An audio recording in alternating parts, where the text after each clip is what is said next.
Bueno, no sé si pudieron ver algo de la última clase Sí. de reformas e innovación. Sí.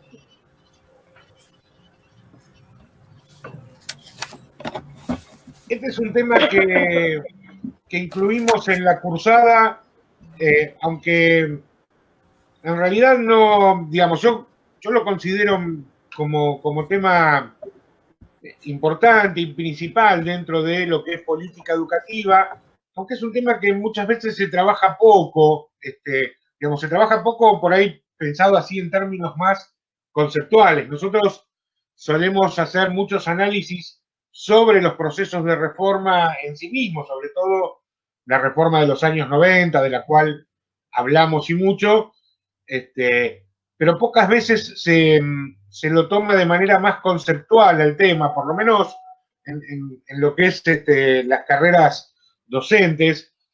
Y a mí me parecía que era importante, sobre todo para poder pensarnos, ¿no? Desde el lugar de docentes, cómo nos afecta y de qué manera podemos participar de estos procesos que tienen que ver con el cambio educativo.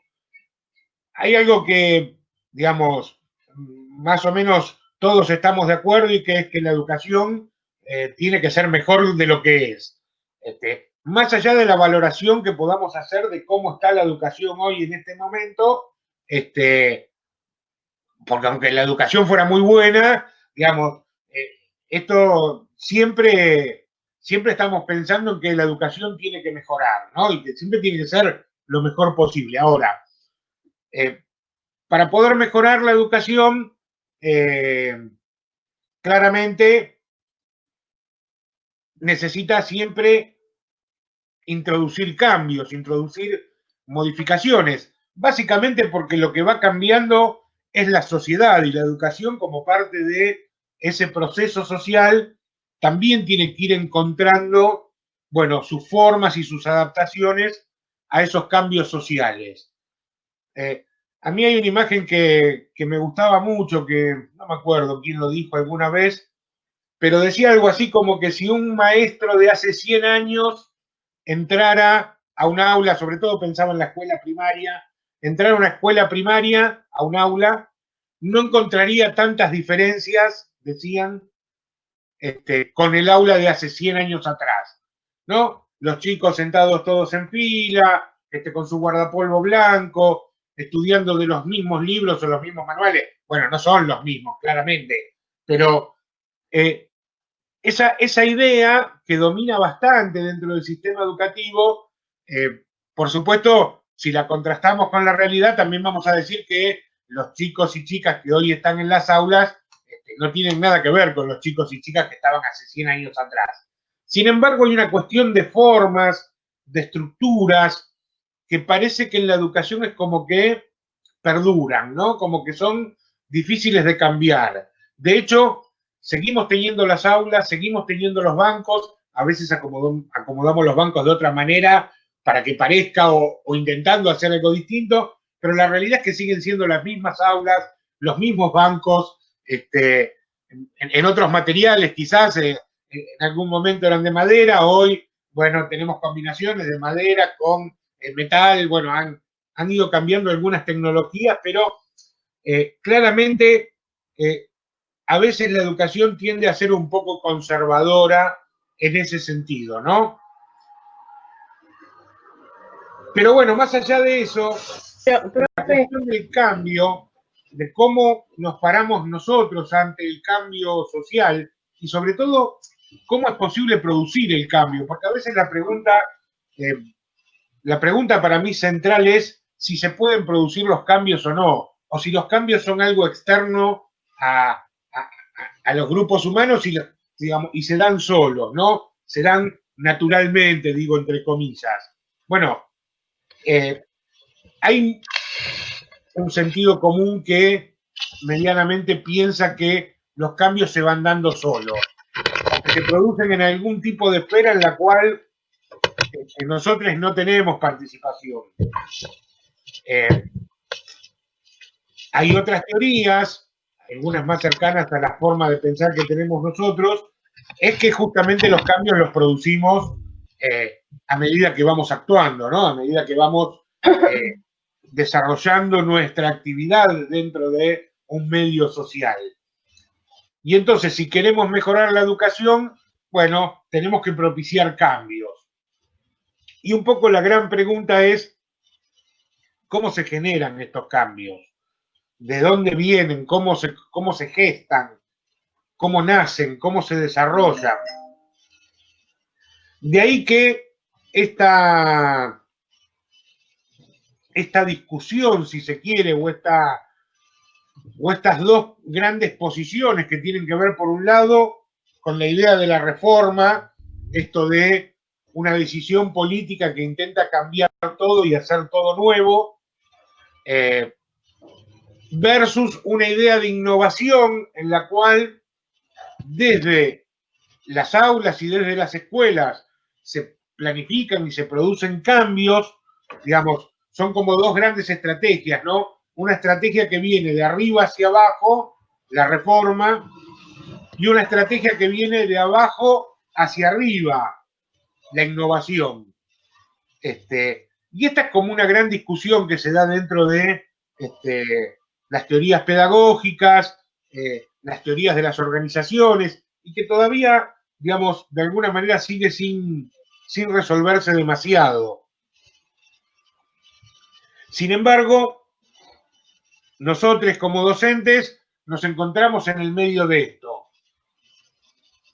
Mientras estamos trabajando, de repente aparece un gobierno que a partir de la política pública intenta implementar una reforma, y esto, no importa si la reforma es buena o mala, digamos, no hagamos la valoración ahora, esto afecta claramente nuestro trabajo, cambian las reglas, cambian las ideas, cambian los materiales, bueno, pueden cambiar muchas cosas. Imagínense, por ejemplo, no sé, pensando en los 90, una maestra o un maestro que estaba dando clases en séptimo grado de la escuela primaria y un día de repente se encuentra que el séptimo grado no existe más, que ahora es el EGB, no sé, EGB 3, 7, 8, ya no me acuerdo los números, bueno, pero era una cosa nueva. Bueno, y de repente en algunas provincias dejó de ser la maestra de la escuela primaria para pasar a trabajar en la escuela secundaria. O no, o le dijeron, bueno, mirá, en lo que son los chicos de séptimo grado, hoy ya no podés trabajar más, porque ahora va a haber profesores de secundaria, y entonces los profesores de primaria solo van a llegar hasta sexto grado. Y entonces tiene que buscarse un nuevo trabajo en otro grado más inferior. Digo, esto claramente nos cambia las reglas del juego, nos cambian, digamos, todas nuestras maneras y formas de trabajar, y esto, sea bueno o sea malo, nos afecta claramente desde lo personal, desde la práctica cotidiana. Entonces, eso por un lado, ¿no? Tenemos estos procesos que nos afectan. Por otro lado, sin pensar en una gran reforma del Estado, estamos en una escuela, estamos en un colegio, y de repente en el colegio aparece esta idea de producir algún cambio, ¿no? A partir de un grupo de docentes, del equipo directivo y demás, dicen, bueno, vamos a cambiar esto. A partir de ahora, no sé, no nos dividimos más en salas, o las salas van a ir cambiando todas las semanas, tenés un grupo una semana, otro grupo otra, y esto, que en principio podríamos llamar una innovación, también afecta nuestras formas de trabajo, nuestras rutinas, y esto claramente, insisto, más allá de que sea mejor o peor, nos pone de alguna manera en la situación de tener que tomar decisiones. ¿Qué hago con este cambio? ¿Trabajo en favor de estos cambios o me resisto a estos cambios?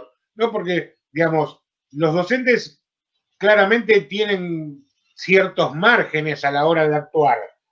Cuando es una reforma desde el Estado es mucho más fácil, por ejemplo, resistirse. ¿Por qué? Bueno, porque las autoridades máximas de la reforma no están adentro de la escuela. Los directivos pueden presionar, por ejemplo, para que la reforma se lleve a cabo, pero incluso quizás los directivos no están muy de acuerdo con la reforma. Entonces, bueno, esa resistencia hace que sea más sencilla de llevar a cabo. Por ejemplo, en la reforma de los 90, si miramos Río Negro, vemos que, por ejemplo, Río Negro no reformó la estructura del sistema como sí lo reformaron muchas otras provincias.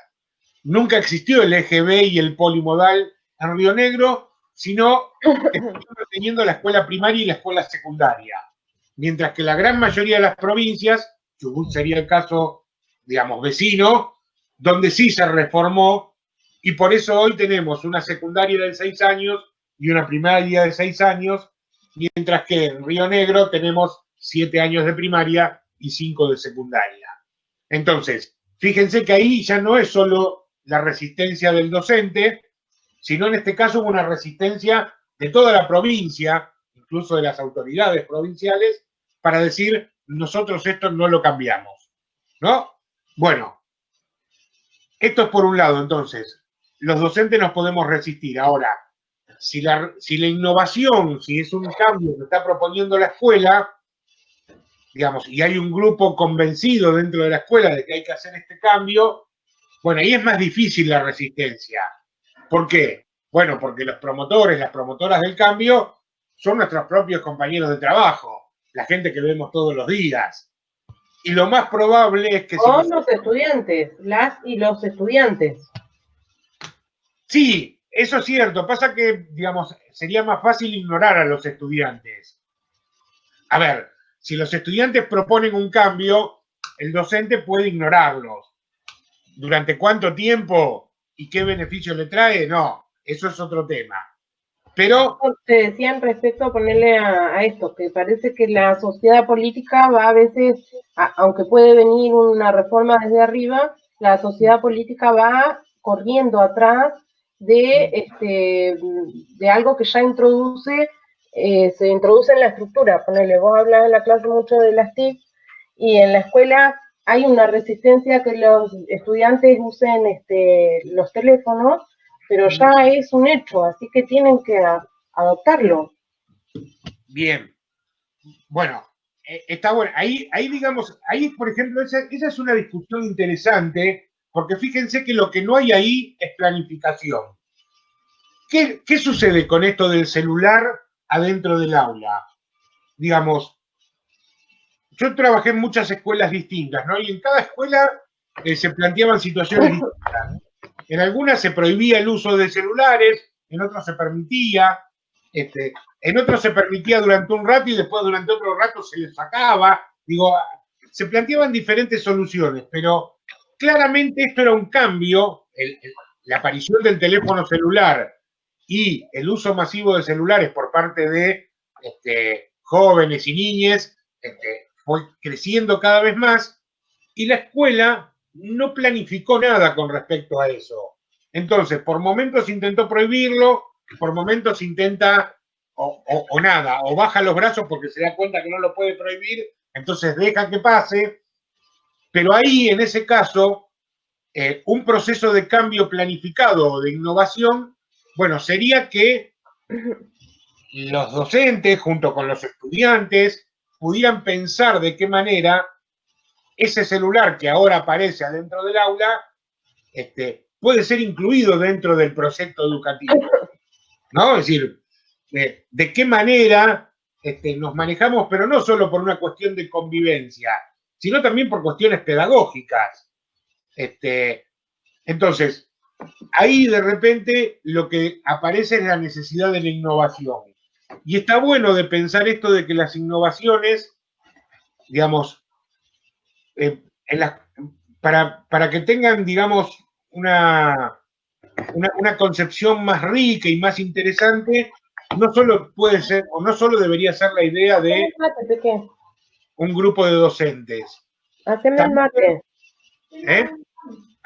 También ahí es importante, por ejemplo, saber qué piensan y qué les pasa al grupo de estudiantes, ¿no? Es decir, justamente lo más rico que tiene la idea de innovación es esta posibilidad de construir el cambio a partir de una realidad situada, de algo que tiene que ver específicamente con el lugar en el que estamos, con los problemas o las cosas que nos pasan efectivamente, y tratando de atender a los intereses de los diferentes grupos involucrados.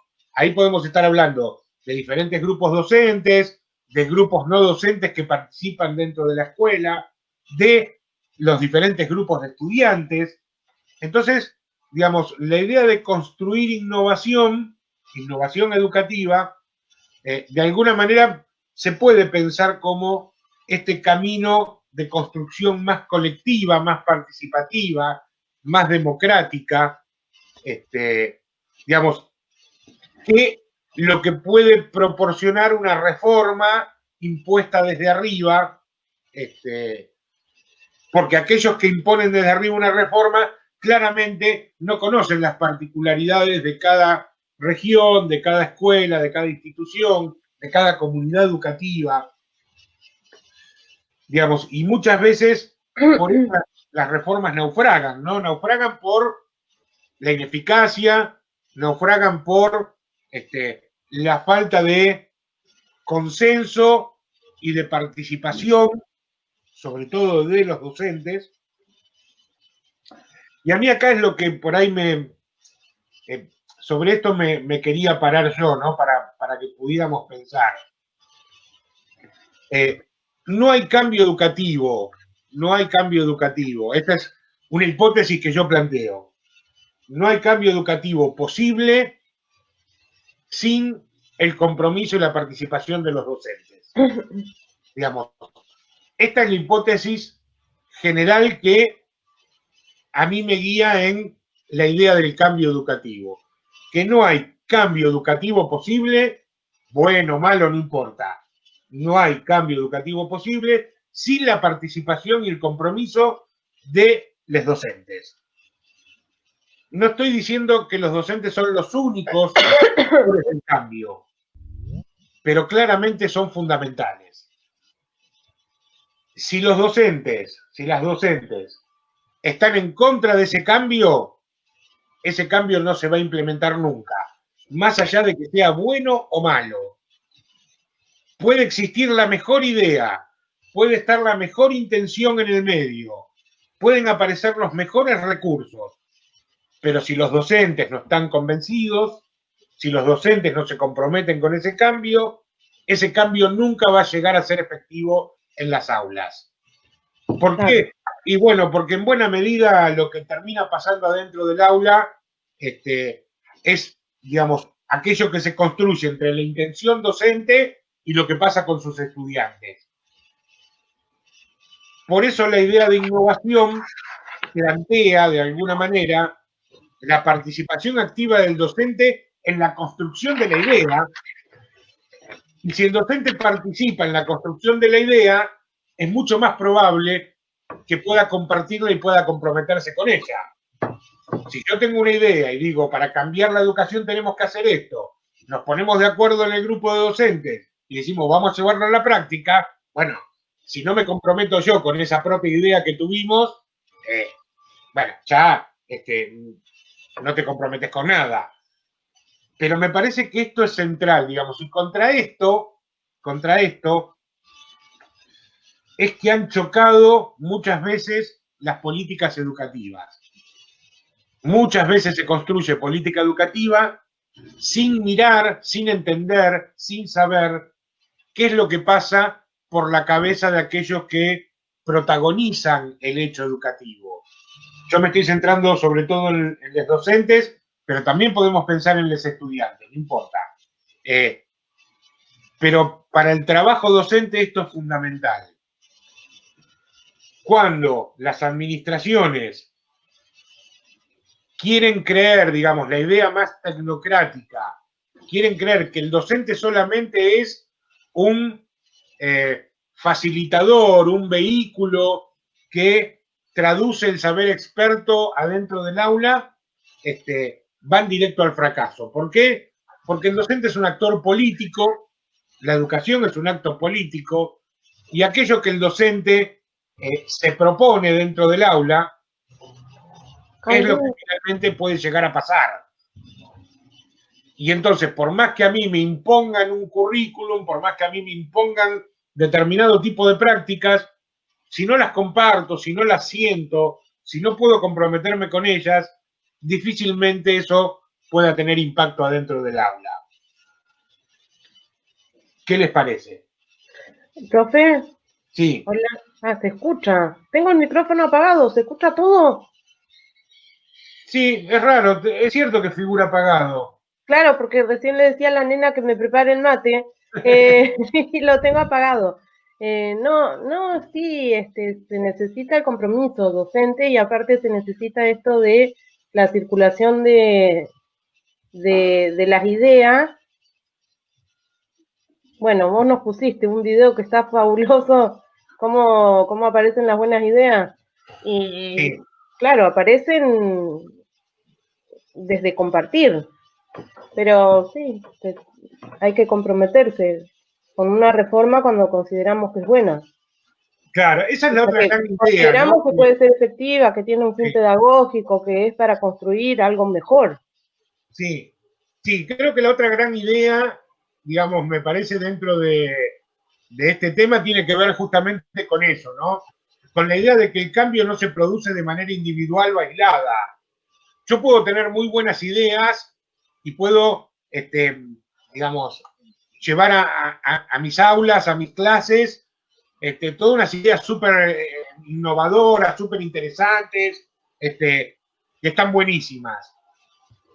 Pero eso básicamente, digamos, no produce un cambio educativo significativo. Puede cambiar esas 2 horas de clase que yo estoy llevando adelante, pero la idea de construir, digamos, y fíjense que nosotros esto lo venimos planteando desde diferentes ámbitos, la idea de construir con otros, con otras, ¿no? La idea de la co-construcción de las ideas es un poco lo que nosotros planteamos como riqueza, ¿no? A partir del diálogo. Fíjense que en la escritura de los proyectos pensamos en esto de poder compartir y tener la mirada de otra persona, entendiendo que esos cambios, y ahora hablamos del cambio social en general, y no solo del cambio educativo, los cambios se construyen de manera colectiva.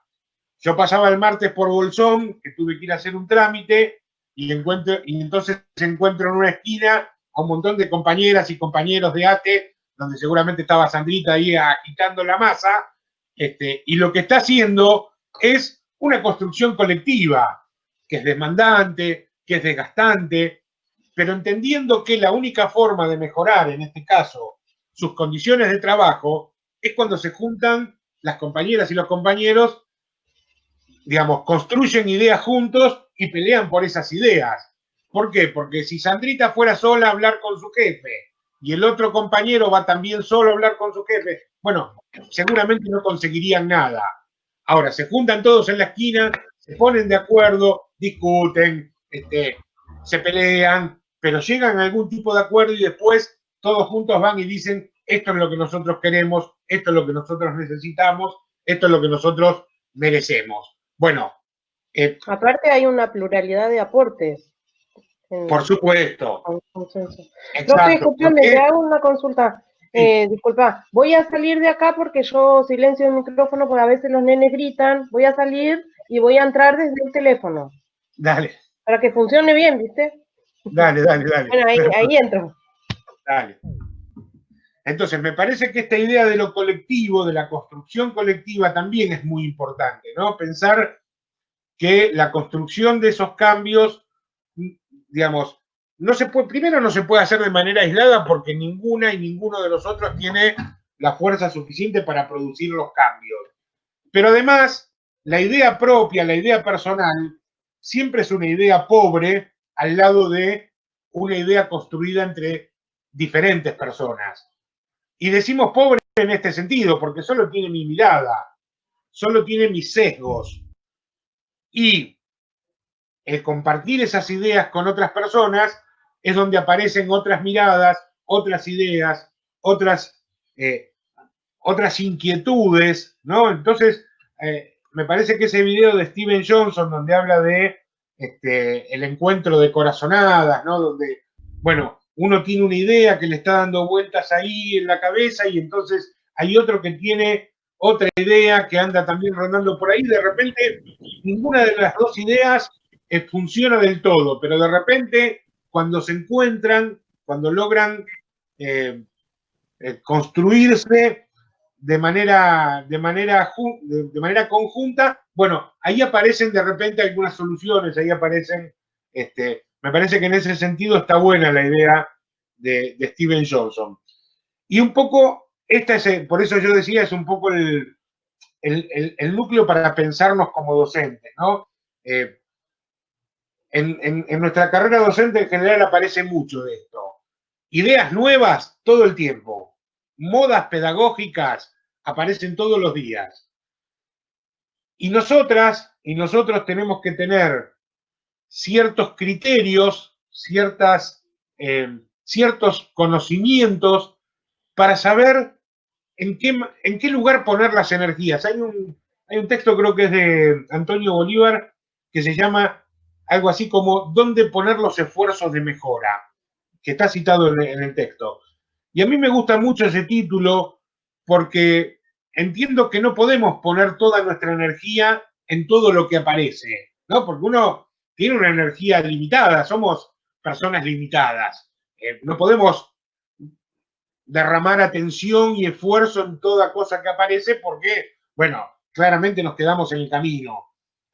Entonces, me parece que este primer análisis de si, por ejemplo, estamos trabajando en una institución educativa y aparece una idea de implementar algún cambio, de hacer alguna mejora, bueno, si tenemos elementos para evaluar si eso es verdaderamente una innovación por la cual vale la pena esforzarse, o es simplemente una moda pedagógica que, digamos, no cambia nada y entonces no vale la pena esforzarse. ¿Qué quiero decir con esto? Esto queda grabado y después termino preso, pero no importa. Si hay una reforma educativa que propone un gobierno, cualquiera, no importa, no me meto en la política partidaria, y a mí me parece una cagada, no le doy pelota. No tengo que derramar un minuto de mi esfuerzo y de mi atención sobre algo que considero que está mal. Digo, por supuesto yo no soy el juez del mundo para decir si algo está bien o está mal, pero si a mí me dicen, por ejemplo, como espíritu de la reforma, que lo que vamos a hacer es premiar a nuestros mejores estudiantes, ¿no? Típica idea meritocrática, premiar a los mejores, bueno, no voy a gastar un segundo de mi tiempo, un segundo de mi esfuerzo en intentar implementar esa reforma. ¿Por qué? Claro. Porque está claramente en contra de mi forma de entender la educación. Bueno, claro, y como la reforma esta que nos ponías en la clase, cuando sucedió lo que se pretendía hacer la UNICABA, ajá, y sí, hubo una resistencia total de docentes y estudiantes de los profesorados. Claro, porque, claro.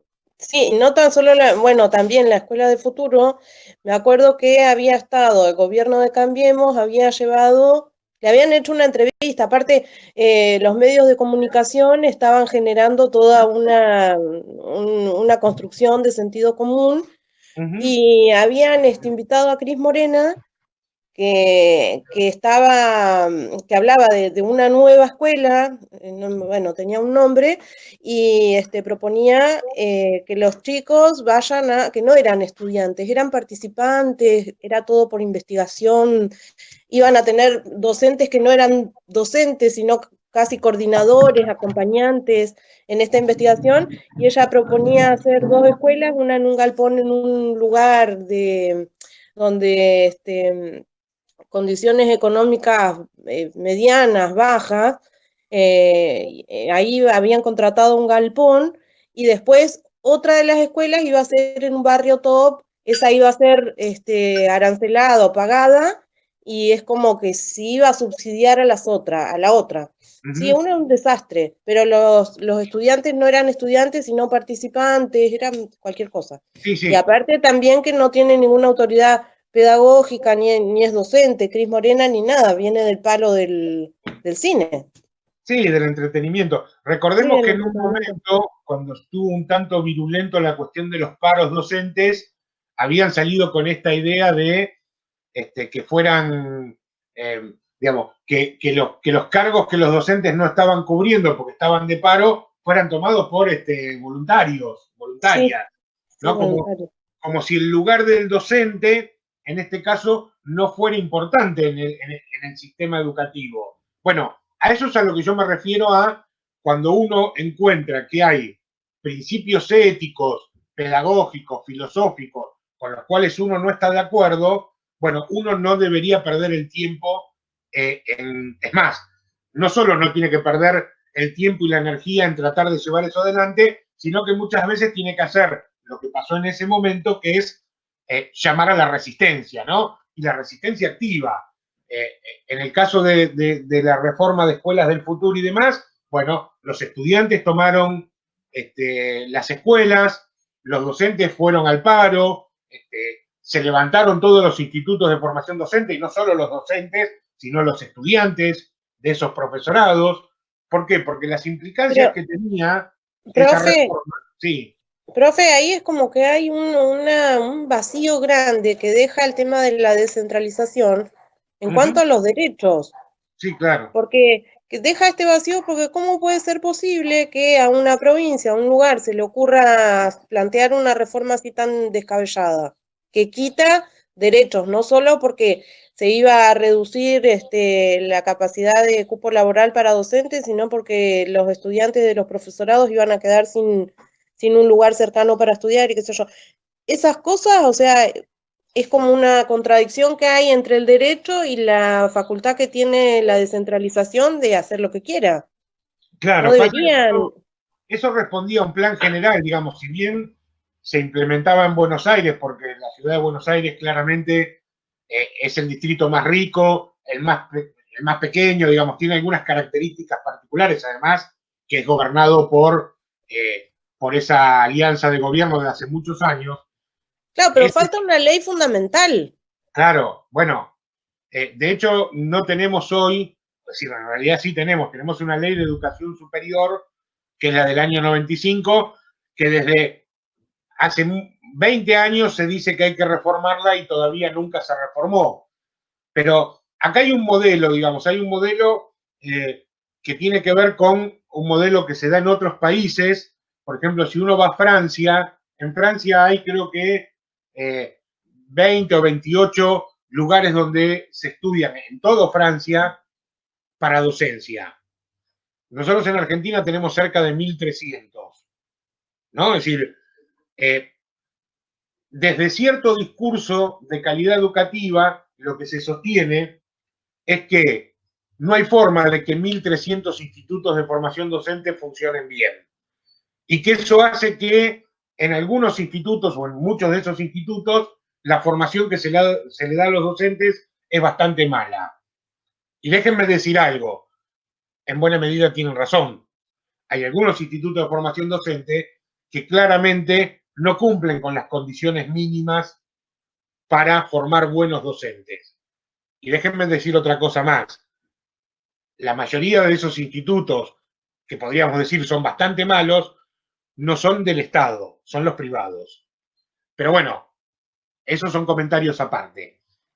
Nosotros tenemos cerca de 900, no, perdón, 700 y pico de institutos públicos como el nuestro y 600 más o menos institutos privados. Algunos son de excelencia, otros son lo que pueden ser y algunos son claramente muy malos. Y reciben, digamos, dan una formación docente bastante cuestionable. Entonces, ¿cuál es la solución que plantean desde una mirada más neoliberal o neoconservadora? Bueno, hay que cerrar todos esos institutos y hay que hacer como hacen algunos países del primer mundo. Una universidad docente o un instituto docente por provincia que se pueda controlar, que se pueda, digamos, tener más férreamente controlado y entonces a partir de ahí bueno, quien quiera estudiar docencia tendrá que, no sé, ir al lugar donde está ese instituto. No sé, si fuéramos, por ejemplo, en Río Negro, probablemente el instituto estaría en Roca o estaría en Viedma, y entonces, claramente eso atenta contra el derecho de, por ejemplo, los habitantes de esta comarca andina de poder tener un instituto cercano donde ir y estudiar. Pero bueno, pensemos que nosotros hablamos en términos de derecho a la educación, pero hay otras personas que creen que ese es un derecho que hay que ganárselo, no es un derecho que ya se tiene de por sí, ¿no? Entonces, bueno, aparecen estas discusiones. Esta idea de centralización o descentralización, autonomía, bueno, todas estas ideas están siempre disputando sentidos y están, digamos, de alguna manera luchando por imponerse de acuerdo a ciertos sentidos. Entonces, vuelvo otra vez a pensar el trabajo docente. Cuando se dan, por ejemplo, esto que nosotros llamamos novedades educativas, las novedades educativas aparecen todo el tiempo. De repente nosotros hablamos, no sé, de diseño curricular, ¿no? Entonces, venimos trabajando hace años la idea de diseño curricular, y entonces de repente aparece un cambio en la provincia donde dice, bueno, no se habla más de diseños curriculares, ahora se habla de mallas curriculares, ¿no? Mallas curriculares. Entonces, cambia todo el discurso. O por ejemplo, con la cuestión de la inclusión, ¿no? Ya no hablamos de integración, ahora hablamos de inclusión. Bueno, ¿hay diferencia entre uno y otro? Sí, hay diferencias en términos conceptuales. Ahora, en la práctica, ¿estamos cambiando algo? No cambiamos nada. Entonces, si no cambiamos nada, lo único que cambiamos son las palabras. Bueno, eso es una novedad, es una moda. Aparecen, muchas veces nos subimos a esa moda porque no nos queda otra, pero claramente no estamos cambiando la concepción o aquel fundamento de la educación que estamos impartiendo. Entonces, justo vamos a ver la próxima clase algo sobre integración e inclusión y sus diferencias. Bueno, ¿estamos convencidos de que la inclusión es mejor que la integración?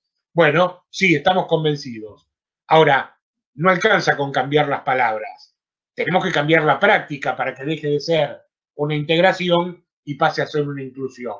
Bueno, la pregunta es, entonces, importante, ¿cómo cambiamos las prácticas? Y ahí tenemos que empezar a pensar, y de manera colectiva dentro de una institución, bueno, de qué manera efectivamente podemos mejorar nuestras prácticas para que nuestra propuesta educativa sea realmente inclusiva y no integradora desde un lugar del déficit de esas estudiantes y esos estudiantes a los cuales llamamos integrados, ¿no? Es decir, ¿cuántos estudiantes tenés? Tengo 20 chicos y chicas y 3 integrados. ¿Pero que no son chicos y chicas los integrados? Sí, pero son integrados. Bueno, ahí estamos haciendo claramente el foco en el déficit, ¿no? Entonces, ¿cómo cambiamos esas prácticas? No solo el discurso, ¿cómo cambiamos las prácticas para pensar en una educación realmente inclusiva, donde dejemos de mirar a nuestros estudiantes como normales e integrados, por ejemplo, ¿no? Pero con eso no alcanza con cambiar, porque ahora decimos, no, ahora somos una escuela inclusiva, tenemos tantos chicos integrados. Bueno, ¿qué es lo que estamos incluyendo? ¿De qué manera lo estamos haciendo? Esta es un poco la discusión que me parece a mí, nosotros tenemos que poder dar adentro de las instituciones para poder construir verdaderamente cambios que valgan la pena, porque para mí lo central es esto, ¿no? Cambio se tiene que poder relacionar con mejora. Y cuando hablamos de mejora, hablamos de mejores procesos, mejores enseñanzas, sobre todo mejores aprendizajes. Si nosotros no podemos darle a nuestros estudiantes mejores experiencias de aprendizaje, cualquier cambio que hagamos no tiene mucho sentido. Es decir, Profe, y también la idea es importante ahí donde sí, reforma o innovación, o bueno, reforma, con la imagen objetivo, con la imagen, con tener claro el norte, dice ella, pero tener la imagen esa, ¿para qué Bueno, ¿Qué? porque una de las cosas que me parece interesante, sobre todo eso aparece un poco más fuertemente en el anexo, ¿no? de,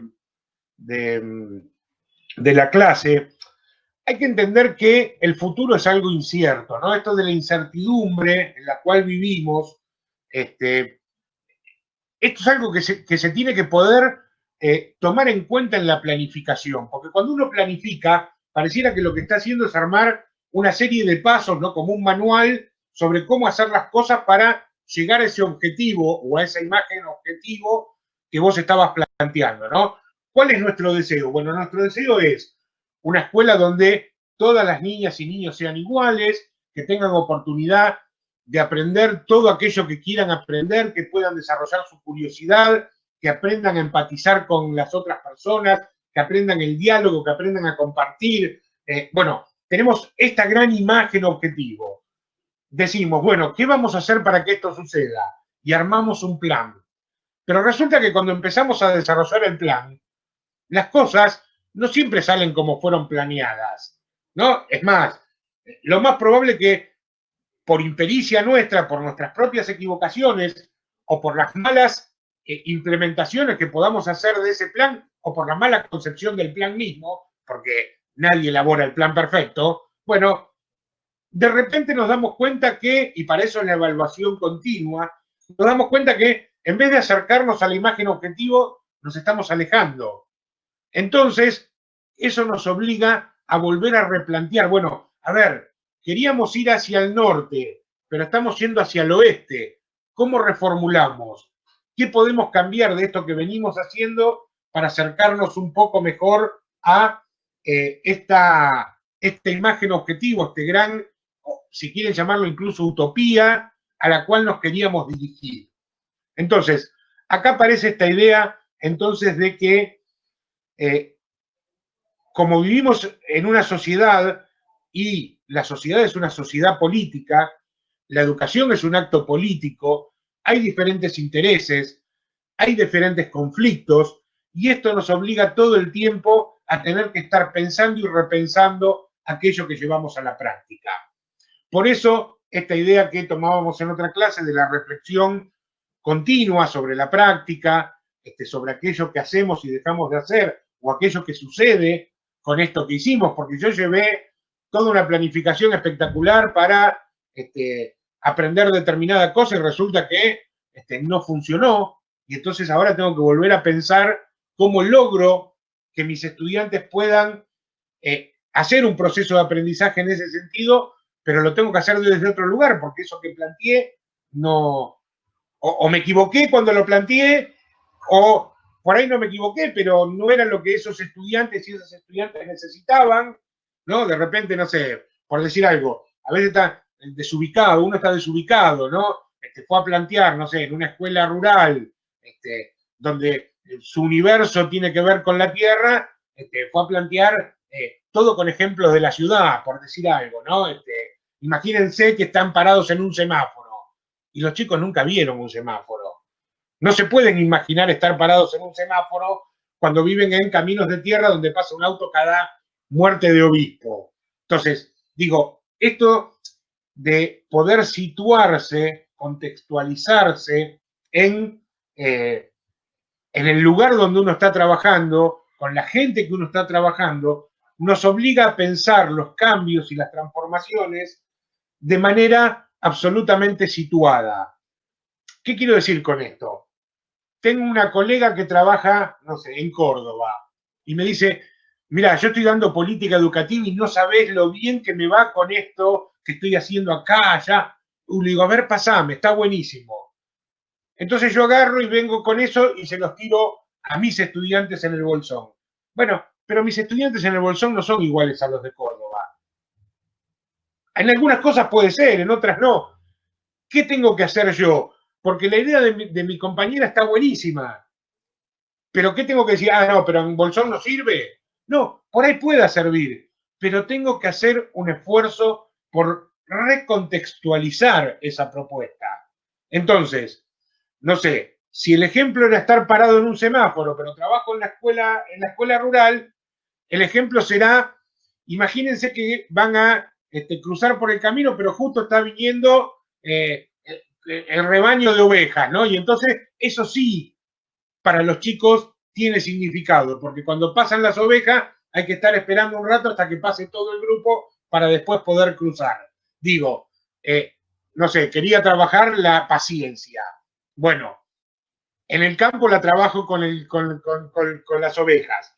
En la ciudad lo puedo trabajar porque si voy a la ciudad y le digo, bueno, imagínense que quieren cruzar la calle, pero están pasando las ovejas. Es decir, nunca vimos una oveja acá.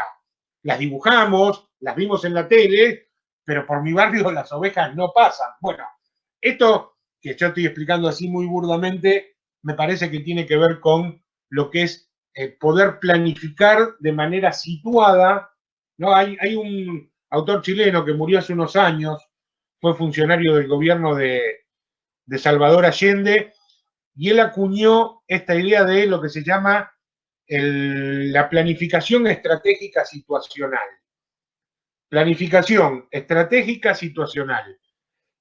Y es un poco el planteo que hace María Teresa Lugo en ese anexo que yo les puse. Todo ese anexo está basado en esta teoría de la planificación estratégica situacional, que viene a discutir un poco con la planificación tradicional, porque la planificación tradicional dice, elaboro un plan y lo llevo a cabo tal cual fue elaborado. Y no me importa nada más. No me importa si los estudiantes están durmiendo, no me importa si los edificios están cayendo. Tengo que cumplir con mi planificación. Ese es el enfoque técnico de la educación. La idea del planeamiento estratégico situacional es ese que dice, elaboro un plan, lo pongo en marcha y cuando veo que las cosas no están saliendo como se esperaba que salieran, empiezo a buscar las modificaciones, los cambios, los por qué no está funcionando tal o cual cosa, y sobre esa marcha voy cambiando. ¿Por qué? Porque el futuro es incierto, porque no puedo prever exactamente qué es lo que va a pasar. Entonces, no me queda otra que ir aplicando ajustes, cambios, en eso que planteé de entrada. Yo tuve una profesora en el instituto, en nuestro instituto, una profesora de práctica en tercer año, a la cual estimo todavía mucho, y que me dejó muy buenas enseñanzas, y ella fue la que me dijo a mí, cuando hacíamos las planificaciones, vieron que en tercer año típico uno hace la planificación y presenta la planificación, y ella me decía, no, nos decía, vamos, no me lo decía a mí solo, decía algo así como, si vos planificaste, hiciste una planificación para todo el año, diste clase todo el año y pudiste cumplir con tu planificación, algo salió mal. Si la planificación no terminó tachada, enmendada, transformada y cambiada, quiere decir que no entendiste nada de lo que estuvo pasando en el aula. Porque es imposible que vos puedas, decía ella, prever absolutamente todo aquello que ese grupo de estudiantes necesita, que puedas armarlo de una vez y para siempre. ¿No? Entonces hay un autor muy interesante que habla sobre teoría curricular que se llama Lawrence Stenhouse, que dice, habla del currículum, pero podríamos hablar de cualquier planificación, es una hipótesis, es una idea que tiene que ser contrastada contra la realidad. Entonces, yo planteo que voy a enseñar esto y que lo voy a hacer de esta manera. Pero una vez que lo pongo en práctica me doy cuenta si realmente podía enseñar eso y lo podía enseñar de esta manera. Y cuando la cosa no está funcionando, tengo que plantear nuevas ideas. Tengo que poder cambiar aquello que planeé de entrada. Bueno, esta es un poco, me parece, este es un poco el oficio, ¿no? Hay autores que hablan del oficio o del arte de enseñar. Bueno, tiene un poco que ver con esto, con que no hay un plan prediseñado. Pensemos en el artesano, en la artesana, que trabaja, no sé, yo no sé hacer nada, así que discúlpenme, pero con arcilla. Y entonces puede haber una teoría de cómo se trabaja la arcilla, pero todas las arcillas son iguales, todas tienen la misma consistencia, la misma durabilidad, todas llevan el mismo proceso de cocción. No, el artesano aprende con el tiempo, con las pruebas y con los errores, y acá me aparece otra idea interesante, el error como parte de ese aprendizaje, va aprendiendo con qué arcillas trabajar determinadas cosas y con qué arcillas otras, cuánto tiempo la puede poner en el horno y cuánto no, cuánto de agua o cuánto de no agua le puede agregar. Digo, y esto tiene que ver con un oficio, un arte, una ciertas disposiciones que uno va construyendo en la práctica todo el tiempo y que es un aprendizaje que nunca termina, porque lo que funcionó una vez puede dejar de funcionar en otro momento, porque para ese grupo de estudiantes algo fue muy bueno y para este otro grupo eso mismo no funciona. Bueno, acá aparece entonces esta idea de poder pensar el cambio, poder pensar la innovación, pero teniendo siempre en cuenta de que es un proceso constante de construcción en el cual necesitamos la mirada de los otros, como decías hoy, Gema, me parece eso interesante, construir con otros y también, y esto es importante y lo más difícil en educación, construir con los destinatarios, con las destinatarias, con los estudiantes. Y esto es lo más difícil de todo. Yo hoy dije muy al pasar así que a los estudiantes era más fácil ignorarlos, y esto es cierto, y el problema es que es tan fácil a veces ignorar a los estudiantes, sobre todo en el inicial, en la escuela primaria y en la escuela secundaria, que los ignoramos continuamente. Ahí está cerrado, no te escuchamos. El punto es que si vos ignorás a los estudiantes, las estudiantes te van a ignorar. Uh-huh. Y así que, o sea, no se puede ignorar a los estudiantes. La construcción de autoridad, y eso tiene que ver con, o sea, si desde el docente, el papel docente se ignora al estudiante, es muy posible que el grupo de estudiantes, todo el curso, ignore al docente. Entonces, no se construye nada. Bien. Eso sería en el caso de que el docente, decida, ignoremos a los estudiantes, pero no va a funcionar nunca. Bueno, pero de hecho es lo que en general suele pasar adentro de las escuelas, ¿eh? Es decir, la voz de los estudiantes es una voz que es difícil que tenga su lugar,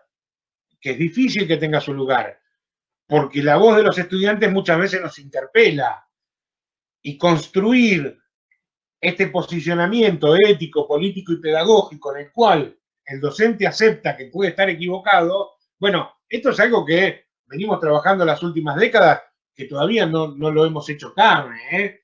El docente nunca quiere admitir estar equivocado y dejarse interpelar por sus estudiantes.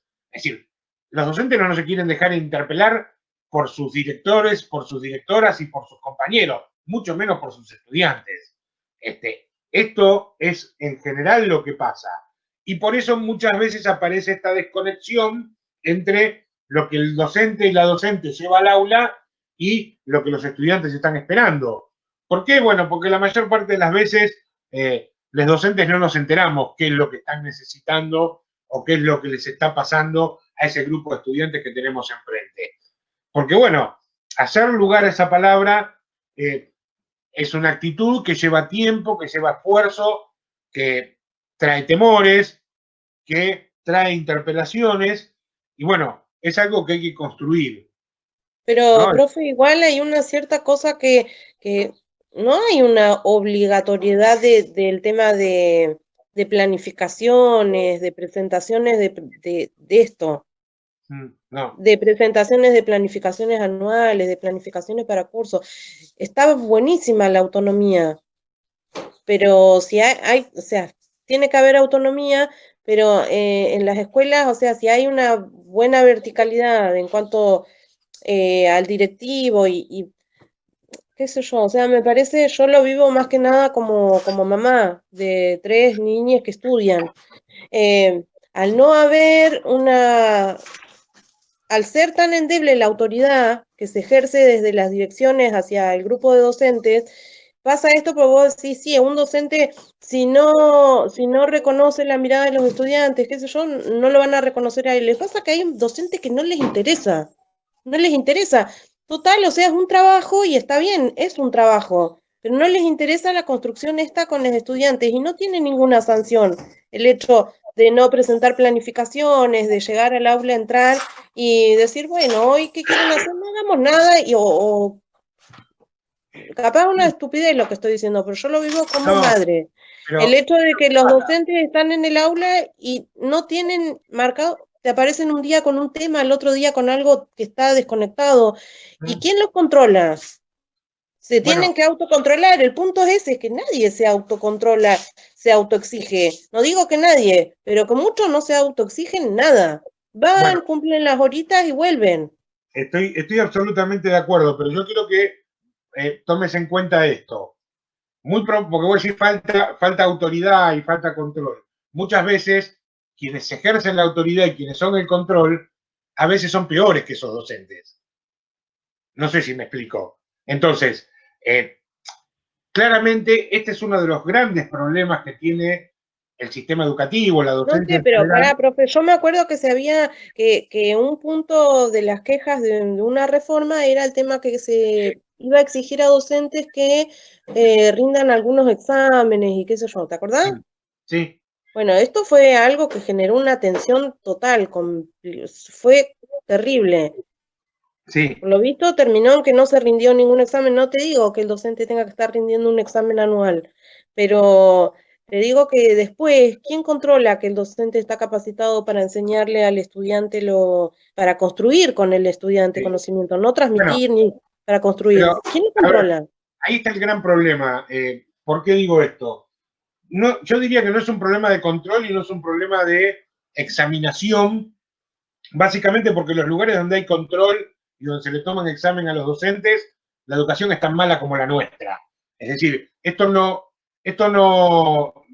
cambia demasiado el resultado muchas veces, si lo que no cambia es la concepción. A ver, yo digo desde mi experiencia, hay escuelas donde jamás me pidieron una planificación. Hay otras escuelas donde me perseguían para que presentara la planificación. Sin embargo, en las escuelas donde me perseguían para que presentara la planificación, no eran ni más ni menos que ese documento burocrático llamado planificación, que incluso vos podías poner en el medio de un párrafo a la directora o al director, los odio profundamente, y no iba a pasar nada porque nadie le iba a leer. No sé si me explico, ¿no? Colección de documentos que no tienen mucho sentido. Escuelas donde jamás una vicedirectora o un vicedirector, que en general son los que se encargan más de la parte pedagógica, entraron a mi aula, y escuelas donde la vicedirección venía continuamente adentro de mis aulas. Y sin embargo, muchas veces en el lugar donde más me controlaban, digo, donde más control había, es donde la educación era peor. ¿Por qué? Bueno, porque la mirada pedagógica de esa escuela era más bien una mirada técnica, ¿no? Entonces me decía, no, vos no podés vos no podés pasarte los primeros 20 minutos de la clase desvariando con tus estudiantes como estás desvariando. Bueno, y yo decía, esos 20 minutos que estoy desvariando con mis estudiantes son la condición de posibilidad para dar una clase. Pero bueno, son diferentes miradas. Y no, digo, no era enriquecedor en ese sentido. Por eso entiendo claramente lo que vos planteás, y a los docentes esto les pasa y mucho. ¿Por qué? Porque estamos en un sistema, no solo un sistema educativo, en un sistema social que muchas veces no alienta justamente esto de el trabajo compartido. Si vos pudieras armar un proyecto adentro de una escuela en la cual los docentes participan, de la cual los docentes se sienten parte y están convencidos de que eso que están haciendo es importante, bueno, muy probablemente. ¿Por qué? Porque en el ida y vuelta entre el aula y las reuniones entre los equipos docentes, escuchar a los estudiantes y traer sus consultas o sus inquietudes al grupo de docentes, ir reformulando ese proyecto que armamos entre todos para hacerlo mejor y demás, va a ser que cada uno de los docentes y cada una de las docentes, con sus virtudes y sus defectos, con sus aciertos y sus equivocaciones, estén esforzándose, poniendo el esfuerzo todo el tiempo en hacer de esa educación que están haciendo algo mejor. Ahora, Si hay un control, que es un control policíaco, donde te persigo con la planificación, te voy a controlar a ver cómo das una clase, pero no para ayudarte a mejorar, sino para ver si estás cumpliendo lo que yo demando como institución o como... Bueno, lo más... Tiene que ver con qué significa el derecho de esos estudiantes a tener una educación, o sea, construir, a construir saberes. Por eso, no quiere decir que ese control sea un control autoritario, sino un control de buena coordinación para que las cosas funcionen un poquito mejor, para mejorar, para ayudar incluso a los docentes.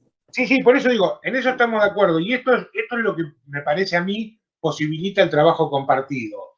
Cuando deja de ser un control policíaco y empieza a ser una apoyatura pedagógica, didáctica, digamos, y eso en general, insisto, se construye, porque tampoco es que los directivos o el directivo de una escuela es un iluminado que sabe todo o una iluminada que sabe todo.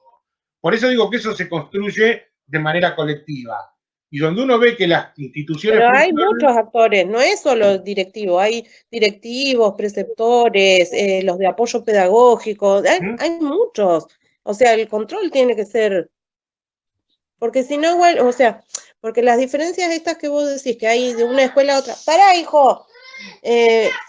Tiene clase mi nene. La diferencia que hay entre una escuela y otra en un mismo pueblo o en una misma ciudad, la cultura institucional, que sea que varíe tanto la cultura institucional entre una escuela y otra dentro de una misma ciudad chiquita, tiene que ver con esta autonomía que pasa a ser una cierta anarquía en el sentido, pero no, sí, digo, autónomo. yo diría que no tiene que ver con la autonomía, porque cuando el sistema era absolutamente centralizado, estas diferencias se daban exactamente igual. Me parece que tiene más que ver, es más, yo creo que la autonomía en ese sentido ayuda y mucho a mejorar cuando hay equipos docentes, y hablo de equipos docentes en general, métodos directivos, método apoyo técnico y todo lo que vos quieras, cuando los equipos están dispuestos a hacer algo para que las cosas sean mejor. Yo no creo que sea un problema de la autonomía, sino que es un problema de proyectos. Cuando vos no tenés un proyecto como institución y cuando no lográs que los diferentes actores y actoras del sistema o de la institución se comprometan con ese proyecto, y probablemente las cosas funcionen como vos decís que funcionan. Y de hecho en la mayoría de las escuelas funcionan así.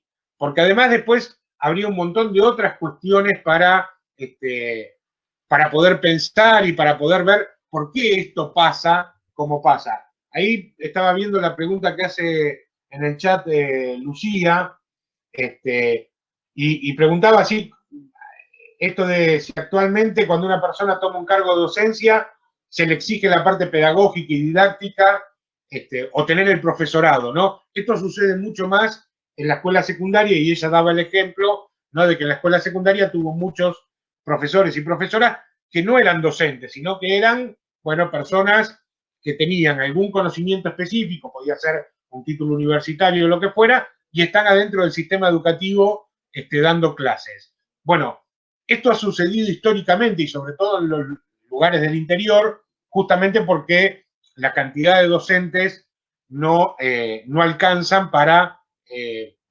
cubrir todos los cargos. Todavía hoy, no sé, un abogado o una abogada puede tomar horas de secundaria en, no sé, materias como construcción de la ciudadanía, derecho y algunas otras cosas, digamos, y muy probablemente tengas serias deficiencias en las cuestiones pedagógicas y didácticas. Algunos no, porque se preocupan, porque aprenden, porque hay cursos específicos para reponer esa parte pedagógica y didáctica que en una carrera universitaria generalmente no está, pero muchas veces pasa que claramente no tienen las herramientas pedagógicas y didácticas para dar clase. Y también diría que algunos egresados de los profesorados tampoco las tienen. Y esto es una realidad. Entonces, digamos, también ahí el desafío, me parece que el desafío es poder mejorar las prácticas educativas, y la única forma de mejorar esas prácticas educativas, más allá de hacer un curso o no hacer un curso sobre pedagogía o sobre didáctica, es en ese trabajo más o menos compartido, más o menos mancomunado, porque uno puede decir, uno puede sacarse, no sé, yo por ejemplo hice el profesorado y lo aprobé, soy profesor y tengo mi título. También voy a la universidad, ¿no? Y estoy haciendo mi licenciatura en educación. Y cursé una materia que es didáctica y me saqué un 10. Es decir, que yo les puedo mostrar mi certificado de 10 en didáctica. Ahora, ¿eso quiere decir que yo tengo todas las herramientas para armar una clase significativa? Y la verdad que no. La verdad que muchas clases no son significativas cuando las armo. ¿Por qué? Y bueno, porque mi imaginación no es lo suficientemente fecunda, porque por más que yo me pueda haber sacado un 10 en didáctica, hay cosas que tienen que ver con la práctica educativa diaria que de repente no tengo o que no son parte de... Una cosa es poder dar cuenta de ciertos conceptos y otra cosa es llevarlos a cabo. Cuando vos hablabas antes de la evaluación de los docentes, Gemma, yo siempre pensé lo mismo con respecto a cómo evaluar a un docente. ¿Cómo se evalúa un docente? ¿Se le toma un examen escrito o un examen oral? ¿Un buen docente es aquel que puede responder las preguntas que les haga? ¿O la docencia implica mucho más que eso? ¿Cómo saber cuando un docente realmente... Y vos me hiciste el planteo la otra vez cuando hablábamos de los concursos, ¿no? ¿Cómo saber quién es buen docente y quién no es buen docente si no lo ves en la práctica? Digamos, el estudiante que terminó con 10, el profesorado, promedio 10, sacó en todas las materias 10, ¿va a ser mejor docente que aquel que anduvo ahí estudiando como pudo, en vez de llevarle 4 años, le llevó 7 y tiene un promedio de 6? ¿Y ese va a ser peor docente que el que sacó 10? Bueno, muy probablemente no sea así. Muy probablemente ese que luchó durante muchos años para recibirse y demás, termine siendo mejor docente que aquel que, bueno, pudo responder todo con 10 y todo un fenómeno. Es muy difícil evaluar eso. ¿Por qué? Bueno, volvemos otra vez a lo mismo, porque la práctica es de alguna manera un arte, de alguna manera un oficio artesanal, y entonces, ¿cuál es el buen artesano? Aquel que puede hacer una pieza realmente bella, durable, o aquel que puede responder cómo se hace una pieza de manera más eficaz. Eso es lo complejo, me parece, de la evaluación docente, ¿no? ¿Cómo evaluar a un buen docente? ¿Lo evalúas por los resultados de sus estudiantes? Pero bueno, depende de los estudiantes que tengas y de dónde arrancan. No es lo mismo ser docente en una escuela privada con chicos que tienen una cultura general amplia a ser docente en una escuela rural con chicos que tienen un montón de carencias. Y de repente los resultados de unos y otros son muy distintos, pero eso no habla del trabajo docente en sí mismo. Hay una complejidad del hecho educativo que es es muy difícil de traducir después en conceptos concretos, ¿no? Es decir, a mí me parece que eso es muy importante de tener en cuenta. Por eso me parece importante esta idea del trabajo compartido, y esto lo digo desde mi experiencia. Yo me recibí de profesor, ¿no? Y tenía, bueno, en las materias, no sé, en pedagogía, en didáctica, en todas me saqué 10. Me fue súper bien. La verdad que trabajando con compañeras y compañeros en los colegios, aprendí tantas cosas o más de las que aprendía dentro del instituto. Trabajando en pareja pedagógica, trabajando en algún proyecto con algunas colegas y algunos colegas que tenían otros conocimientos distintos de otros lugares, que tenían otras prácticas construidas a través del tiempo y demás. Bueno, me parece que en ese trabajo compartido es donde aparece esta riqueza y esta posibilidad de mejorar nuestra propia práctica a partir de estar convencidos de que estamos haciendo algo que vale la pena hacer. Después, las cuestiones del control, si te controlan más, si te controlan menos, en general eso termina siempre más en un plano por ahí un tanto burocrático que no que no tiene un impacto real sobre las prácticas educativas.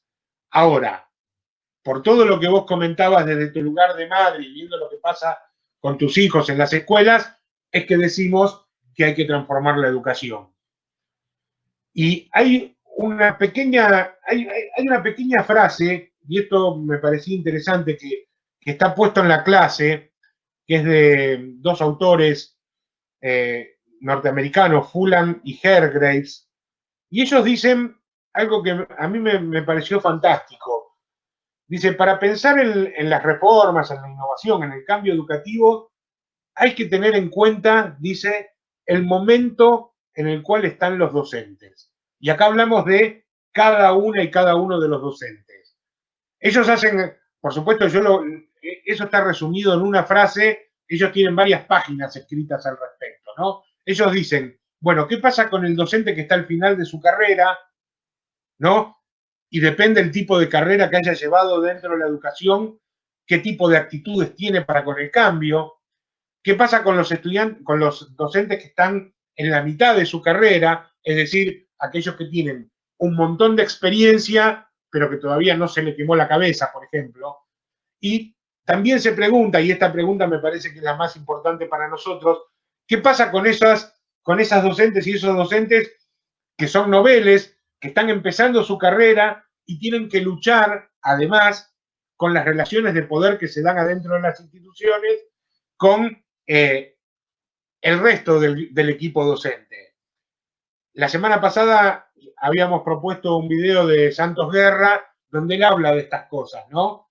De cómo muchas veces entre los propios docentes nos boicoteamos, ¿no? Porque entonces trabajamos mañana juntos en una escuela secundaria y vos decís, no, pero vamos a hacer esto, porque con esto. Y yo te digo, se nota que estás recién empezando, eso no funciona, ¿no? Y entonces ya te tiré abajo porque simplemente tengo algunos años más de experiencia, te tiré abajo cualquier idea. Y entonces vos decís, bueno, y si no me dejan hacer esto, ¿qué hago? Bueno, voy, cumplo mi horario, hago lo que puedo y me voy a casa. Digo, esto también hay que entenderlo, ¿no? Y cómo en el trabajo grupal uno debería poder contemplar esto. Yo sé que al docente que se está por jubilar no le puedo pedir que cambie toda su forma de ser, pero sí puedo aprovechar toda su experiencia, todos sus conocimientos construidos después de 20 o 30 años de estar adentro del aula. Puedo aprovechar la energía que le queda al que va por la mitad de la carrera y que también tiene un montón de experiencias, y también podemos aprovechar la fuerza y la polenta de los que están arrancando, que seguramente tienen menos experiencia y menos conocimientos, pero tienen un empuje que los que llevan más tiempo ya no tienen. Bueno, digo, conformar estas dinámicas virtuosas de trabajo en equipo, y es el gran desafío. ¿Lo estamos haciendo? Y en general no. Lo sabemos hacer y probablemente no del todo, pero por lo menos, creo yo, nos lo estamos planteando. Yo no sé si podemos generar un cambio para mañana, pero yo no sé, por ahí se los conté alguna vez. Yo empecé a estudiar docencia en los años 90, en el año más específicamente 92. Y de estas cosas que estamos hablando nosotros no se hablaban. A los docentes que fueron formados en aquella época o antes, jamás les hablaban del trabajo en equipo, del trabajo colaborativo. La docencia era un ámbito competitivo como cualquiera, en el cual uno tenía que esforzarse por ser el mejor docente que podía ser. Es más, tenía que esforzarse por ser mejor docente que los otros docentes. Profe, Nosotros hoy estamos planteando otra cosa. por eso, es que, viste, creo en el video el primer video de la clase, el de Axel Rivas, Sí. él habla también de que es tanto lo que se le exige a la docencia, y pareciera como que al exigir tanto, no, o sea, se exige tanto, pero hay un texto, creo que es bueno, no me acuerdo ahora, pero habla que el docente tiene que ser capaz de dar educación, no sé, hasta de tránsito, Sí. educación sexual, estar preparado para la inclusión, comprender, no sé, los problemas internos que tienen las niñas en la casa, qué sé yo. Bueno, se exige tanto que no se termina exigiendo que algo más reducido esté bien. Ujú. O sea, Sí, se exige mucho al docente, se le paga poco, pero es, ¿viste el que mucho abarca, poco aprieta? Eso, se sí. exige tanto y no sale nada bien. O Sí, pocas sí, cosas salen bien. Debería claro. exigirse menos, pero Bueno, por eso digo, volvamos otra vez al planeamiento. Ustedes revisen después el anexo, léanlo con tranquilidad y van a ver que la autora no dice pónganse una imagen objetivo y lleguen a ella como sea. Hay que construir, dice la autora, las condiciones de posibilidad. Dice, si me propongo un proyecto, ese proyecto tiene que tener viabilidad técnica, viabilidad pedagógica. Es decir, ¿qué quiero decir con esto? Si nuestro objetivo en nuestra escuela va a ser, por ejemplo, no sé, sacar a todos fenómenos de las matemáticas, ahora resulta que no tenemos un solo profesor de matemática que sepa algo, bueno, no tenemos viabilidad para ese proyecto. El proyecto tiene que ser algo que se pueda transformar en realidad. Entonces, ¿podemos abarcar todas esas dimensiones? No, no podemos. ¿Qué dimensiones podemos, eh, abarcar? Y empezar con esas. Hay una técnica que plantea este mismo chileno que les contaba hoy, Matus, que él habla del árbol de problemas. Y él dice, bueno, si nosotros empezamos a buscar los problemas, vamos a encontrar millones de problemas. Él habla en general, planificación en cualquier ámbito. Nosotros en la educación. ¿Cuántos problemas hay en la educación? Bueno, hay cientos de problemas. Lo que tenemos que hacer, dice él, es jerarquizar los problemas. Bueno, ¿cuál es el problema más importante? Este problema lo podemos solucionar de alguna manera. ¿Podemos hacer algo? ¿Podemos hacer algo para tratar de mejorar estos aspectos del problema? Bueno, si podemos, planifiquemos.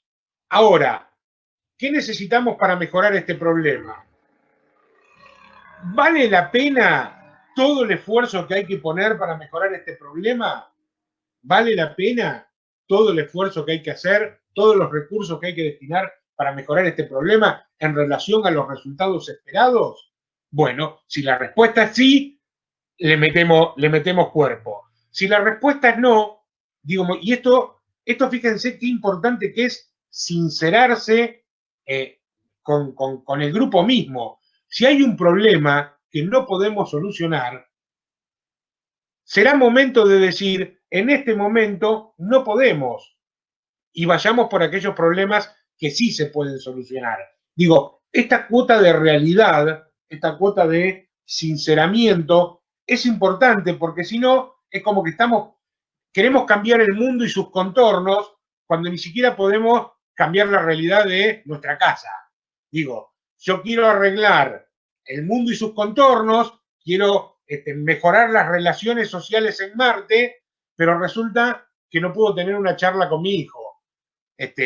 Quiero solucionar los problemas de pobreza del mundo, pero no soy capaz de cambiar el cuerito de la canilla que sigue goteando, desperdiciando agua, que es un bien escaso, digo. No sé si se entiende a dónde apunto. Parte de la planificación estratégica tiene que ver con ponerse objetivos que sean alcanzables. Uno puede tener una imagen objetivo que sea un tanto utópica y muy difícil de llegar, pero también tiene que ir planteando ciertos objetivos que se encaminen hacia esa imagen, que puedan ir cumpliéndose. Porque el gran problema de los proyectos es cuando naufragan en la imposibilidad de lograrse, ¿no? Entonces, lo importante ahí sería ir tomando pequeños, pequeños objetivos. Nosotros queremos mejorar la educación. Bueno, esto es fundamental. Queremos mejorar toda la educación. Ahora, ¿podemos mejorar con un proyecto y de un golpe toda la educación? Y no podemos. Ahora, pensemos en los problemas. Bueno, tenemos un problema de relación con nuestros estudiantes. Volvamos al teléfono celular. Ellos quieren tener el celular en la mano porque es parte de su cuerpo y nosotros queremos que no se distraigan con el celular. Bueno, ¿de qué manera podemos plantear un uso pedagógico del celular que en determinado momento puede hacer que ellos tengan el celular en la mano, que no lo abandonen, pero que ese celular se transforme en un aliado nuestro a la hora de pensar una clase. Bueno, Me dio planteamos gracia como dijiste. ¿Eh? Como Sí, dijiste, el celular, porque es parte de su cuerpo. Y en claro, realidad es parte, sí, es parte hoy en día, porque es la sí, comunicación. sí. Yo digo que el docente que quiere que en su aula no haya celulares, hablo sobre todo de la escuela secundaria, está frito, perdió, está muerto. Vos podés pasar con una cajita, podés sacárselo, podés hacer lo que quieras, pero ya perdiste. Ya perdiste porque del otro lado te vas a encontrar por lo menos con una pared. Por lo menos con una pared. Digo, entonces, bueno, pensemos un proyecto, pensemos una idea, llevémosla a la práctica, vemos si funciona, si no funciona la cambiamos. Bueno, resolvimos un problema, mejoramos la relación docentes-estudiantes, bueno, pasemos a otro. Ahora que tenemos una mejor relación, ¿cómo hacemos, no sé, para mejorar las relaciones en los recreos?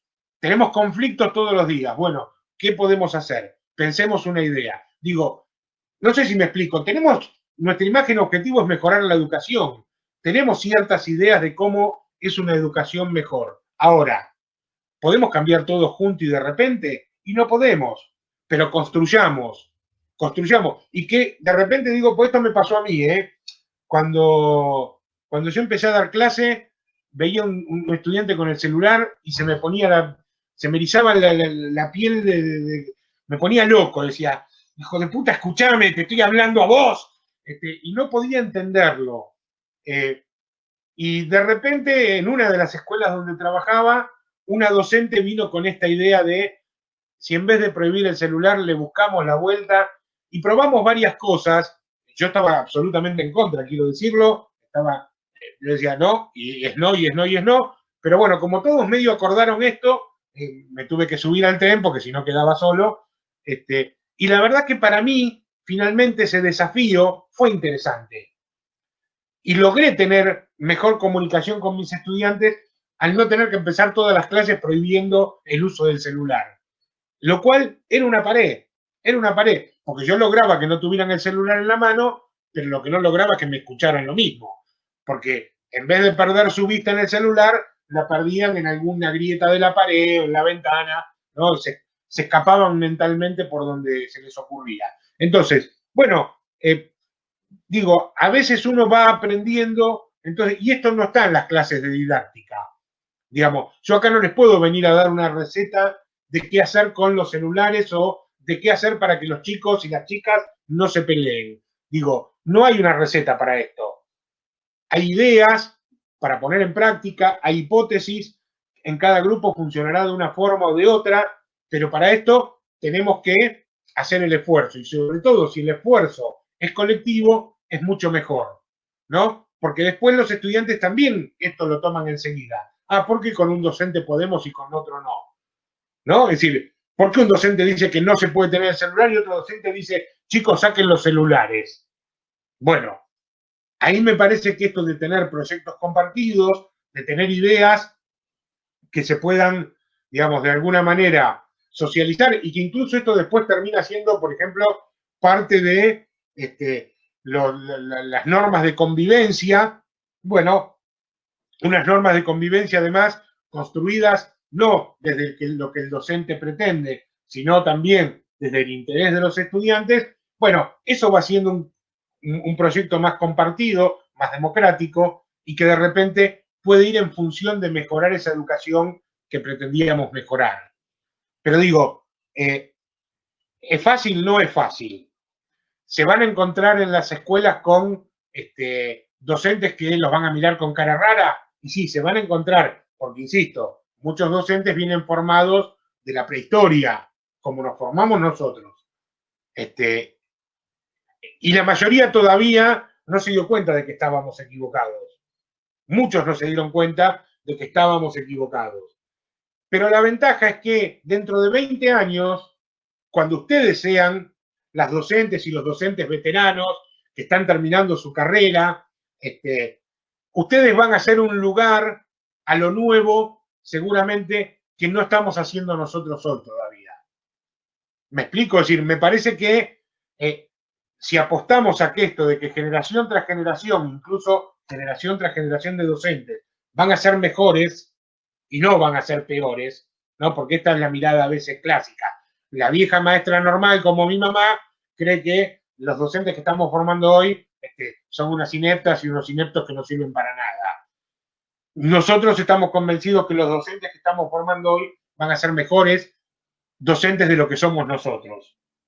Y esa es la gran apuesta, ¿no? Esa es la gran apuesta.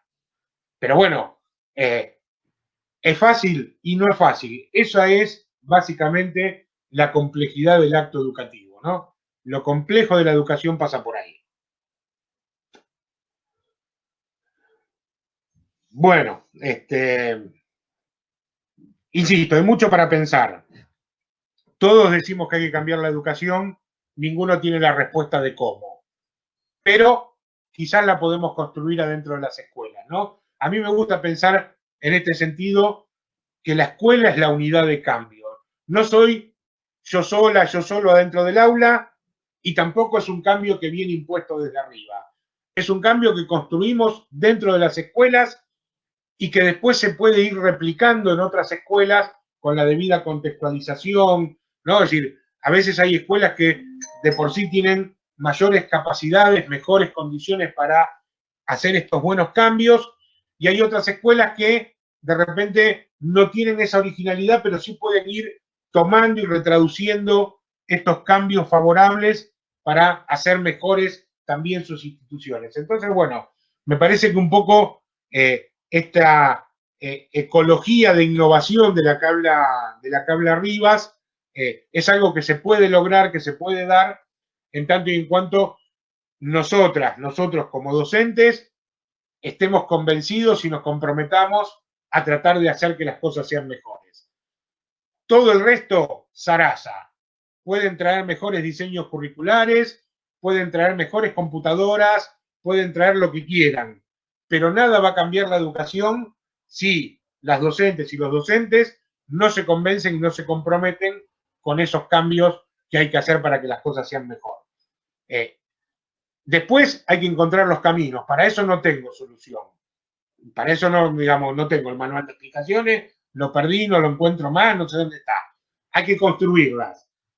Pero las construimos colectivamente y las construimos con compromiso y demás. Me parece que eso es lo que a mí me gustaría que asumamos como parte de nuestro posicionamiento, ¿no? Docente. Si logramos eso, bueno, seguramente con el tiempo podremos ir mejorando otras cosas. Pero si partimos de la base de que cada uno hace la suya o hay que ir a zapar a la escuela para poder cobrar todos los meses, bueno, muy probablemente ahí los cambios nunca sucedan, ¿no?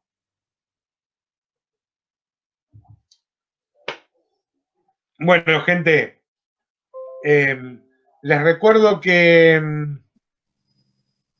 el 12 tenemos a las 4 de la tarde la charla con Héctor Roncayo, que va a hablar un poco sobre el estatuto docente y algunas cuestiones que tienen que ver con la legislación. La clase que viene está dedicada a algunas cuestiones de legislación educativa, así que es como un complemento, y también van a estar Mónica San Martín y Ángel Quintero, que son representantes de nuestro gremio acá en Bolsón, que van a estar hablando un poco sobre el ingreso a la docencia, estas cuestiones que tienen que ver con las inscripciones y demás. Así que me parece que va a ser una charla interesante que va a estar saliendo en vivo por el canal de YouTube del instituto. Después le vamos a pasar toda la info necesaria para que puedan participar. Quienes no puedan participar el 12 a las 4 de la tarde, por supuesto podrán ver la grabación después. Pero lo bueno de participar en vivo será que a través del chat del YouTube van a poder hacer consultas, preguntas que nuestros expositores y expositoras van a poder ahí contestar en vivo. Entonces, bueno, la idea es que se pueda dar cierto intercambio y se puedan ir solucionando muchas de estas dudas que siempre aparecen. ¿Por dónde van a compartir el link de YouTube de la charla? Me preguntan. Bueno, lo vamos a compartir seguramente por mail, también por el WhatsApp, porque bueno, va a ser en el canal del instituto. Si ustedes entran a YouTube y buscan al Instituto de Formación Docente Continua del Bolsón, van a ver que tiene un canal, van a ver que en ese canal hay videos que tienen que ver con cosas del instituto, y ahí se transmite en vivo. Así que les pasaremos el link, que todavía no tenemos, por supuesto, porque hay que armar toda la conversación y demás, pero bueno, en cuanto esté, se los vamos a pasar para que puedan participar. Bueno, vayan completando sus trabajos, vayan afinando ya, porque decía, la clase que viene habla un poco sobre legislación y es la última clase en realidad. La clase número 12 es más una clase de cierre que otra cosa, así que bueno, vamos llegando al final, lenta pero conscientemente. Por supuesto, ustedes han venido trabajando y tienen sus trabajos bastante avanzados y cocinados. Vayan dándole los últimos toques, así podemos ir cerrando el año de la mejor manera. Bueno, buenísimo. ¿Esa falda la compró Marce con su plata? Bueno, nos estamos viendo. Bueno, Una pregunta. sí. Y entonces el informe cualitativo del trabajo de la compañera, Sí. ¿ya podemos hacerlo? Bueno, ya por supuesto, yo me imagino que los trabajos están lo suficientemente avanzados como para hacerlo. ¿Sí? Y lo pueden hacer pensando en el estado actual también digo, tampoco es destrozar el trabajo de las compañeras o de los compañeros. No. Aparte dijiste que es un par de párrafos, el aporte cualitativo es un aporte. Por eso digo, sobre todo es una evaluación del proyecto en general, de cuáles son las cosas que a ustedes les parecieron más interesantes, dónde pueden haber encontrado una debilidad que por ahí sería para seguir pensando y seguir trabajando. Digo, porque también pensar en esto, ¿no? Si yo miro un proyecto, está bien, yo como docente no lo hago, pero si yo fuera parte del actor de cambio para un proyecto, más que buscar todo lo bueno, por supuesto miraría lo bueno, pero después buscaría todos los puntos débiles, no para decir esto no sirve, sino para preguntarnos cómo lo mejoramos. Entonces, bueno, la evaluación cualitativa tiene que ver con eso, con poder ver qué es lo bueno de ese proyecto, cuáles pueden ser sus debilidades, digo, poder valorar. Entonces Sí. vamos en sí a qué fin tiene el proyecto, cómo se va a hacer, para qué se va a hacer y cómo se va a evaluar y con qué recursos. Estas son las cosas que tenemos que contemplar. Sí, eso es lo más, digamos, es el núcleo fundamental del proyecto, es ese, y eso es lo que ustedes tienen que valorar. Y está buenísimo, digo, ahí puede aparecer lo personal, digo, a mí, por ejemplo, hay algunos proyectos que presentaron que jamás se me hubieran ocurrido. ¿Por qué? Bueno, porque no están dentro de mi campo de visión. Entonces, digo, también una evaluación cualitativa tiene que ver con eso, ¿no?